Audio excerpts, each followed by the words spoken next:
जे दूर होया तेरी हालात वे परदेसी बता, कट रही कैसी तेरी रात वे परदेसी बता।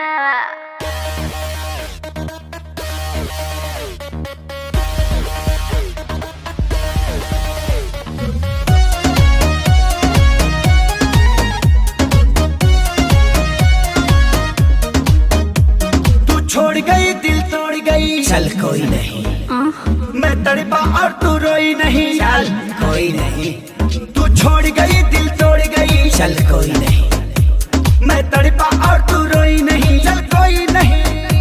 अब तेरे लिए मैं रोऊं सारी रात ना मैं सोऊं, अब तेरे लिए मैं रोऊं सारी रात ना मैं सोऊं, ऐसा रीजन नहीं। तुझे क्या लगा मुझे छोड़ देगी और मैं मर जाऊंगा? घंटा तू लड़की है कोई ऑक्सीजन नहीं, तू लड़की है कोई ऑक्सीजन नहीं, ऑक्सीजन नहीं।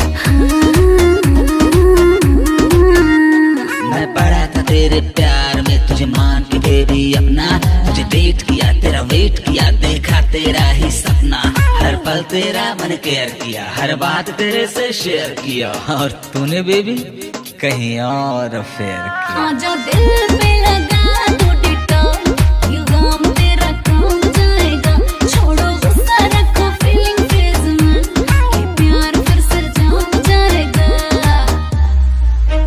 रंग दी दिल की दीवारी वाइट पेंट से, तेरी यादों को धोया डिटर्जेंट से।